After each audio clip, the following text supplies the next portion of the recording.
नब कुमार सरनिया 5 नं क'क्राझार एमपि बियाबनिफ्राय खननै एमपि जानो हादों। ट्राइबेल सार्टिफिकेट लानायनि गेजेरजों बिथाङा सासे सरनिया सुबुं जानानै एसटि सार्टिफिकेट मोननायनि उनाव बिथाङा 2014 मायथाइयाव गिबि खेब एमपि बिसायख'थियाव गसंदोंमोन आरो बै समाव गोबांथार भटनि डिफारेन्सआव बिथाङा एमपि जानो हादोंमोन आरो थांनाय 2019 मायथाइयाव बिथाङा खेबसेबाव बे एमपि जानो हादों। ट्राइबेल संघनि सार्टिफिकेट लानानै ट्राइबेल सुबुं हिसाबै ट्राइबेलनि थाखाय थिनानै दोननाय बियाब क'क्राझार बियाबनिफ्राय मुंख'नो गोनांदि नब कुमार सरनियानो ट्राइबेलनि सार्टिफिकेट होनाय जादोंमोन अल आसाम ट्राइबेल संघ बिथिंनिफ्राय। अल आसाम ट्राइबेल संघनि तामुलपुर जिल्ला आफादा बिथांनो ट्राइबेलनि सार्टिफिकेट मोनहोनायनि राहाखौ खालामदोंमोन आरो बिदिनो नब कुमार सरनिया ट्राइबेल सार्टिफिकेट मोननायनि गेजेरजों बिसायख'थियाव सिगाङो आरो खेबनै एमपि जागासिनो दङ। बे बिथिङाव जों दा समाव दङ तामुलपुर जिल्ला ट्राइबेल संघनि मावख'आव जे ट्राइबेल संघनि तामुलपुर जिल्ला आफादनि रन्दिचरन बर' बिथांजों जोङो मोगा-मोगि लानि जे नब कुमार सरनियानो मा हिसाबै एसटि सार्टिफिकेटखौ होनाय जादोंमोन आरो आथिखालाव नब कुमार सरनियानि एसटिनि स्टेटासा मा रोखोम दङ। बिनि उनावहाय नब कुमार सरनिया जेब्लानोखि एमपि जालाङो बिनि उनाव बड'लेण्ड जनजाति सुरक्षा मन्चआ प्रतिबाद खालामबोबाय थानाय जादोंमोन, हेंथा खालामबाय थादोंमोन जे नब कुमार सरनिया सासे एसटि सुबुं नङा आरो बियो बर' कसारि हिसाबै गावनि हारिनि सिनायथिखौ लादों सार्टिफिकेट आवथायनाय समावहाय बिथाङा बर' कसारि नङा। बेफोर बिथिंखौ लानानै हाइकर्टआव केस होदोंमोन गुवाहाटि हाइकर्टआव, नाथाय गुवाहाटि हाइकर्टआ नब कुमार सरनियाखौनो देरहासार खालामो आरो बिथांनि सार्टिफिकेटआ लिगेल दं होननानै बुंनाय जादोंमोन। बिनि हेंथायै आरोबाव सुप्रिम कर्टआव केस जाबसिनहैदोंमन बड'लेण्ड जनजाति सुरक्षा मन्चनि बिथिंनिफ्राय, नाथाय सुप्रिम कर्टआवबो नब कुमार सरनिया देरहानो हादोंमोन। दा बे बिथिङाव जों सावरायनि रन्दिचरन बर' तामुलपुर जिल्ला ट्राइबेल संघनि आफादगिरि बिथांजों जों बिथांखौ लोगो हमनो हानाय जादों बड'लेण्ड इंखं टेलिभिजननि बिथिंनिफ्राय। जोङो बिथांखौ बरायदों आरो बरायनाय होदों खुलुमनाय होदों। नोंथाङा तामुलपुर जिल्ला ट्राइबेल संघनि आफादगिरि जानानै दङ। अल आसाम ट्राइबेल संघआ आथिखालसिम ट्राइबेल सुबुंनि सिनायथिखौ होबाय थादों। सोर सुबुङा ट्राइबेलनि लिस्टआव गोग्लैयो आरो बिब्दिनो नोंथांमोना अल आसाम ट्राइबेल संघनि बोसोन लेखा खामानि मावबाय थादों आरो नोंथांमोननि रेकमेन्डेसनजोंनो दासिम ट्राइबेल माहारियाव गोग्लैनाय गासै हारिसानि मानसिफोरा ट्राइबेलनि सार्टिफिकेटखौ मोननो हाबाय थानाय जादों। नब कुमार सरनिया बिथाङा खेबनै गाहाम एमपि जाबाय ट्राइबेलनि सार्टिफिकेट लानानै आरो भेरि इन्टारेस्टिंलि नब कुमार सरनियाया जेनाखि ट्राइबेल सार्टिफिकेट मोननाय जादों बा आवथायनो हादों बिनि रेकमेन्डेसनखौ नोंथांमोनहा होनाय जादोंमोन, नोंथाङानो होनाय जादोंमोन होननानै बुंनाय जादों। दा नोंथाङा मा बुंनांगौ दङ बैखौनो आंनो खोथाया नब कुमार सरनियानो सार्टिफिकेट होनाय जाहोनानै बेखौनो जाबाय। आं बै समाव आफादगिरिमोन, आंनि एबसेन्टआव माने तामुलपुरनिनो कैलास राभा बिथांनि नब कुमार सरनियानि माने क्लास फ्रेन्ड होनना बुङो मिथिनायाव। दा बिथाङा आंनि एबसेन्ट सार्टिफिकेट होबाय जिहेतु नलबारि जिल्ला ट्राइबेल संघआ अलरेडि बिथांनो माने एसटि होनना सार्टिफिकेट होदो। बे रेफारेन्सआव तामुलपुर जिल्ला ट्राइबेल संघनि आंनि एबसेन्टनि जिथु आफादगिरि बिथां कैलास राभाया होबाय। दा बिथांनि स्कुल डकुमेन्टसआवबो गासैबो नब कुमार सरनिया। दा खोथाया फैबाय, दा फैयै जेब्ला बिथाङा एमपिआव माने बादायबाय थांना बिथाङा उइनारबो जाबाय। जानायाव बिथाङा ओरैबायदि जाहैबाय गावआनो दुगा जाहैबाय आरो जे बिनो अल इन अल। लास्टआव जोंनिया बे बड'लेण्ड सुरक्षा मन्चनिफ्रायनो मोनसे बै बिसय आंनिफ्राय मिथिनो लुबैबाय। आं बाया दा आं बिथांखौ बुंदों आरो जनरला बिथांखौ जे सार्टिफिकेटआव बिसोर आं आफादगिरिमोन, आंनि एबसेन्टआव भाइस प्रेसिडेन्ट होदोंमोन। होनायाव दा खोथायाथ' एरखम जाहैबाय। दा तामुलपुरनि खायसे बिथांखौ बर'बो बुङो, खिन्थु माने बेनि आसल बेकग्राउन्डखौ आंबो मिथिजोबा। दा बे हिसाबैनो दा बिथाङा सार्टिफिकेट होनाय जानानै बे नंगौ दा बे एसटि नंगौना नङा जोंबो माने दा बुंजोबनो हाया आइनावसो बिजिरनांगोन बे खोथा जाहैबाय दा खोथाया बेनि सिगां मोनसे बुंनांगोन जे जोङो 2009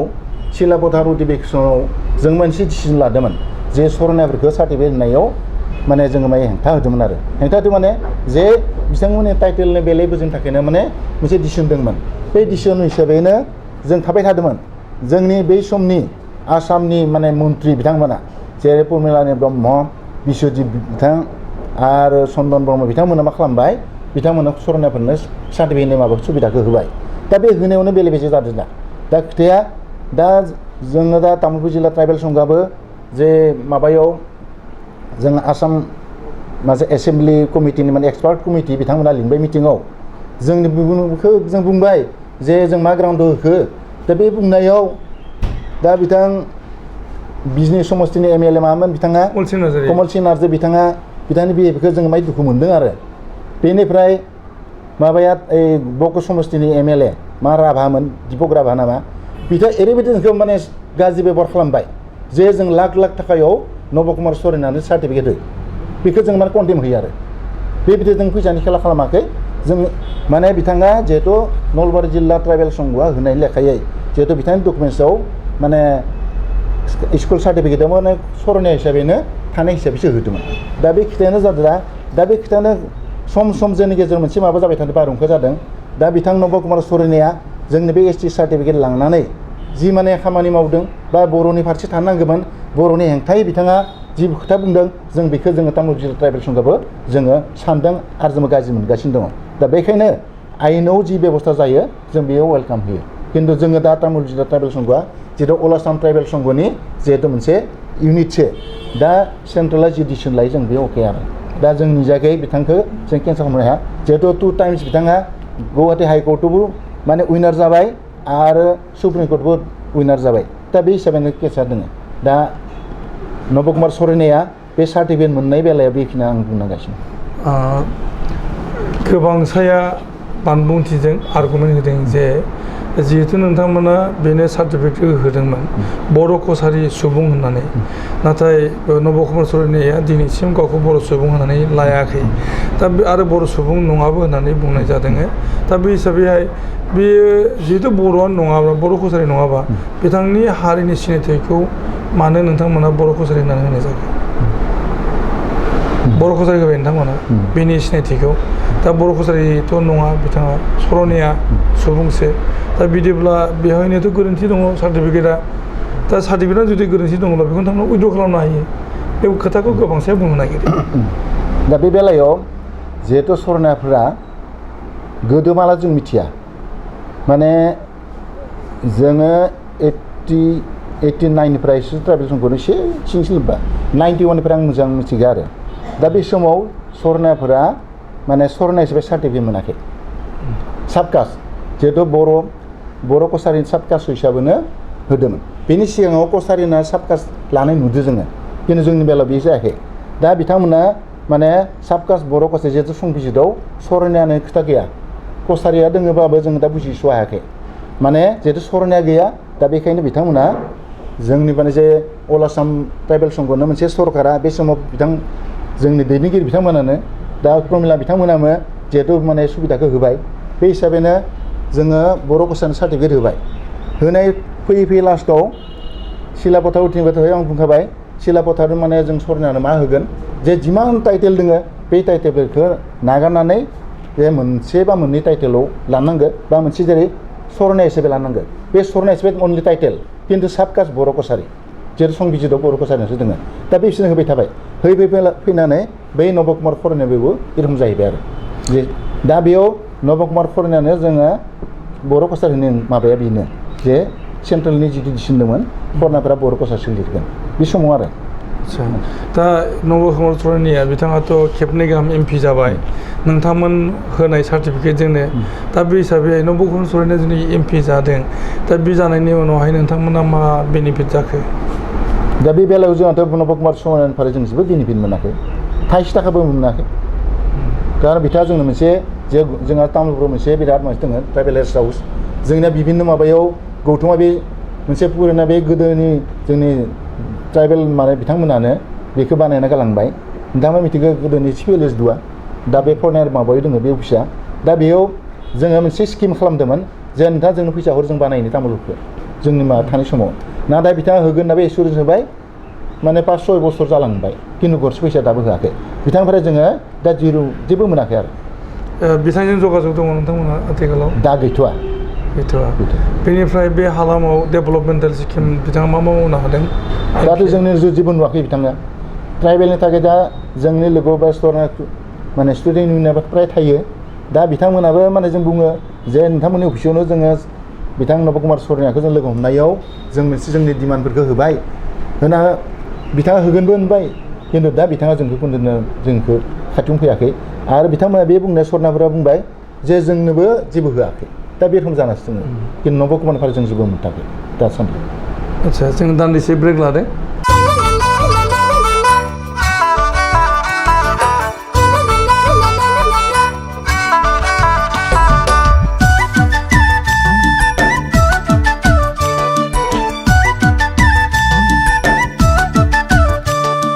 फैफिनदों दा समाव नब कुमार सरनियानो ट्राइबेल सार्टिफिकेट होनायनि इस्युखौ लानानैनो ट्राइबेल संघआ ट्राइबेल सार्टिफिकेट होनो मोननाया बन्द जानानै दं बे हाबाखौ मावनायाव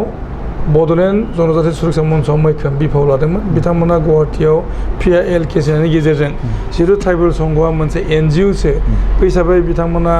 सासे मानसिखौ ट्राइबेल एबा ट्राइबेल नङानि आइडेन्टिफाइ खालामनायनि राइट गैया बे खोथाखौ बुंनानै होनाय जादोंमोन दा बे हिसाबैहाय माने दा रायजो राजाया ट्राइबेल संघआ जि समनिफ्राय ST सार्टिफिकेट होनाय जायाखिसै बै समनिफ्राय दासिमाव माबायदि असुबिदा भुगिनांदों नोंथाङा साननो नागिरो दा खोथाया बेनो जाबाय जिहेतु जोंनिया हाइकर्टआव जिहेतु जों होबाय थादोंमोन हाइकर्टनिफ्राय जि बिथोन मोनबाय जे माने अल आसामा जों जनायबाय जे माने ट्राइबेल संघआ सार्टिफिकेट होनायखौ हाइकर्टनि अर्डार हिसाबै जोङो खामानि स्थगित लाखिनोसै 25 डिसेम्बर तारिख 2018 आरो बे 25/7 रखम आरो दा बे हिसाबैनो जोङो ट्राइबेल संघनि बिथोन हिसाबैनो जोङो दंथ'यो दा बेयाव जिहेतु जोंनि गेजेराव एरखम जाबाय प्राय 5-6 मास गेप थायोबा जोंनि माने ST गथ'फोराथ' बिराद माबा गोग्लैबाय खैफोद गोग्लैबाय दा ST माथ' मैखोम जोंनिया बर'आनो बेयाव दा बे हिसाबैनो सरकारा मा सानफिननानै बिथांमोना जोंनो मोनसे हरबाय जे जिहेतु ट्राइबेल संघ होआखैब्लाबो जोङो WBTआ जोंनो मोनसे बिथोन हरबाय अल ट्राइबेल संघनि थ्रुयै जे माने ट्राइबेल संघआ सार्टिफिकेटखौ होनो मोनाब्लाबो बिथांमोना मा खालामनांगौ बा रेकमेन्डेसन हरनांगौ ST नंगौना नङा बे हिसाबैनो जोङो दा माने अल अभार आसामाव मा जादों मिथिया एखेयानो अबस्थाया तामुल जिल्ला ट्राइबेल संघआ जोङो माने गौथुमफोरनिफ्राय जोङो मोनसे लायो आरो सार्टिफिकेट जों हमनो हाखायो दा बे हिसाबैनो जोङो बै WBTनि जिथु माने निर्देश हिसाबैनो बा हाइकर्टआ जिथु माने मा खालामबाय जों बे बिषयनो जों सार्टिफिकेटखौ माने रेकमेन्डेसन हरो दा नोंथांमोनहा दा समाव जोंनि सार्टिफिकेट इस्यु खालामगासिनो सार्टिफिकेट नङा बियो रेकमेन्डेसन दा बिनि गेजेरजों माने DCआ सार्टिफिकेटखौ इस्यु खालामनाय जागासिनो दङ होमबा बे आगोलनि सार्टिफिकेटफोरनि माने भेलिडिटिया मा जागोन दा बेखौथ' दा बुंस' हालिया दा आচ্ছা दा बबे पर्यायाव थाङो आं बेखौथ' बुंलानो नङा आচ্ছা दा नेक्स्ट कुइसन बे जाहैबाय जे नब कुमार सरनियानो नोंथांमोना सार्टिफिकेट होनाय जादोंमोन बेखौ लानानै दा एकदम माने जोंनि समाजाव गुलाय गुजाय थासारि नब सरनियाया माने ट्राइबेल नङा आरो नब कुमार सरनियाया खेबनै गाहाम MP जाबाय जोंनि बर'फोरनि बा ट्राइबेलफोरनि मोन्थाइखौ बिथाङा माने अना बर'नोसो हैनो लागै थांदों बेबायदि मोनसे अजद दा बे हिसाबैहाय दा आंनि कुइसन जाहैबाय नै दा रायजो राजानि सोंनाय बियो बा रायजो राजा मिथिनो लुबैनाय जाफुदों जे जिहेतु नब कुमार सरनियानि थाखाय नोंथांमोना सौग्रावनाय जाबाय जायनि थाखाय सार्टिफिकेट होनायाबो बन्द जालायनाय जादों आरो सार्टिफिकेट होनाय बन्द जानायनि थाखायनो रायजो राजाया खस्थ' भुगिनांबाय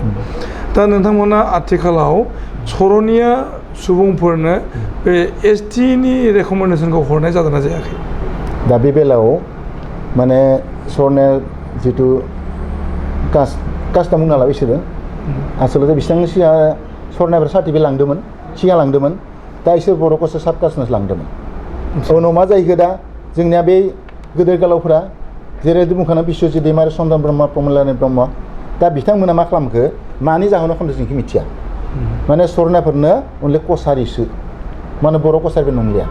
बर' कसारिसो माने हरलायबाय हरबा बे WBTनिफ्राय फैबाय हम सरनानिफ्राय फैबाय फैनानै जोङो अल आसाम ट्राइबेल संघखौ जोंनि बिथिं होनलायबाय जे सरनाफोरा कसारि हिसाबैसो सार्टिफिकेट मोनगोन दा जोंबो बारा बुजिसवाखै खोथाखौ बे सरकारि मेरबाय ना सोरनिबाय जों बुजिया जे अल आसाम ट्राइबेल संघआ जों बुंबाय जे नोंथांमोना सरनाफोरनो अनलि कसारि टाइटेलसो बिथांमोना लागोन राभाबा सोरबा राभा साबकास थांगोन बे रखम जाहैबाय खोथाया दा बे रखम सोलिबाय थादो दा होमबा दा समाव नोंथांमोनहा सरनियाफोरनोबो सार्टिफिकेट हरगासिनो दङ आरो बिथांमोननि हारिनि सिनायथिखौ कसारि बुंनाय जादों कसारि बुंनाय जादों आच्छा कसारि सुबुं हिसाबै आरो बे बेलायावहाय बर' गौथुमफोरनिफ्राय माबा होबथानाय एबा हेंथा खालामनाय जादोंना जायाखै आच्छा आथिखालाव जों दा मिथिथ'वाखै जिहेतु जों दिनै बोसोरसेयानो जाहां जाबाय दा बेयाव जोंनि गौथुमफोरनिफ्राय ओरै बायजो बुङोब्लाबो जोंनि माबायाव बेथन जों अफिसियेलि मिथिथ'वाखै जोंखौ आच्छा सोलिबाय थादों दायो होनना बेनिफ्राय लास्ट कुइसन जे ट्राइबेल संघआ मोनसे NGO हिसाबैहाय नोंथांमोना बर'फोर एबा ट्राइबेल जनगोष्ठीनि मानसिफोरखौ सिनायथि होनायनिल' खामानि मावबाय थादों ना हारि जौगाखांनायनि एबा ट्राइबेल माहारिखौ फोजाखांनायनि एबा ट्राइबेल माहारिया गासै बिथिङाव जौगाखांनायनि खामानि मावबाय थादों आच्छा बे बेलायाव जोङो सार्टिफिकेटआथ' जों होबाय दा बेनि बेलायाव जोंनि बर'नि समस्याथ' बिराद ST हिसाबै जों दा जोंनि हा हुआनो बिसेसके जों ट्राइबेल बेल्ट ब्लकनि हा दा बे ट्राइबेल बेल्ट ब्लकनि हायाव जोंनि बा इलिगेल माने एनक्रचेस जाबाय थादों दा बेखौ लानानै माबायाव गरेस्वर रेभिनिउ सार्कलनि आन्डाराव मोनसे मिटिं होबाय बे मिटिं होनायाव बर' साहित्य सभाखौ लिंबाय फार्स्टआव बे समाव सालायग्रा जोंहा बिथां बड'लेण्डनि शिबानोमोन हाग्रामा महिला बिथाङानोमोन दा बेबायदियाव बर' साहित्य सभानि एबसेन्टआव आं ट्राइबेल संघनिफ्राय थांबाय बिखाफोरदां थांबाय आंबो थांनायाव नों मुंनिफ्राय बुंगोन आं बे ट्राइबेल संघनिफ्राय बुंगोन मा बुंनो बुं आंबो ए रखम जे गरेस्वर रेभिनिउ सार्कलनि आन्डाराव 51 ट्राइबेल भिलेज दङ दा बेयाव जिहेतु माने ट्राइबेल बेल्ट ब्लक एरिया ये इलिगेलि एनक्रचेस जाबाय थादों ट्राइबेलनि हाफोरखौ माने सिटानामजे खालामबाय थादों बे बेलायाव जों अपस खालामो आंखौ बिथां शिबा बुंबाय नोंथाङा दा बे खोथा रायज्लायनाङा थांदो नोंथाङा क'क्राझाराव जौ लोंना रायज्लायगोन आंथ' बिराद दुखु मोनबाय बे बेलायाव जोंनि साननाया मामोन बिथाङा आंखौ बे रखम बुंबाय दुखु मोनबाय दा बेखौ लोगो आंबो जोंहा जिहेतु मिडिया दोङो अल आसाम ट्राइबेल संघ आंबो अल BTC रिजन ट्राइबेल संघनि भाइस प्रेसिडेन्ट आंबो सुकुमार बसुमतारी प्रेसिडेन्ट आंबो प्रेसिडेन्ट दा प्रेसिडेन्ट माने इसु जाबाय आंहाबो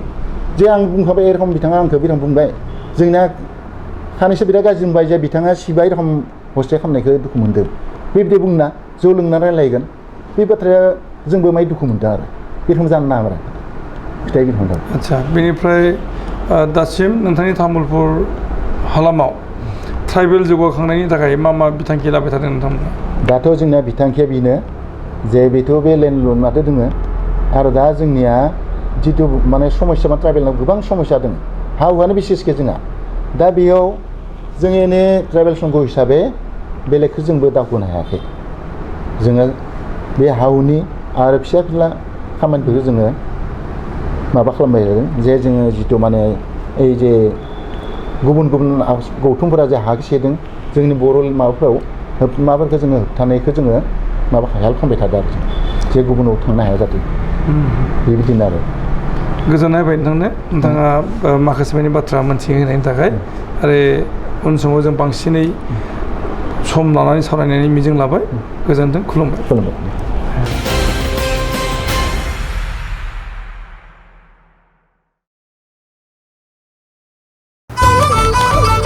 खुलुमबाय आं रिंकु मनि नार्जारी बड'लेण्ड इंखं टेलिभिजननि स्टुडिअ'निफ्राय फोसावनो सिगांदों मोनसे गोजोनथाव खौरां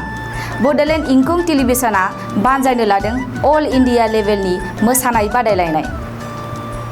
बड'लेण्ड डान्स मास्टार सिजन 1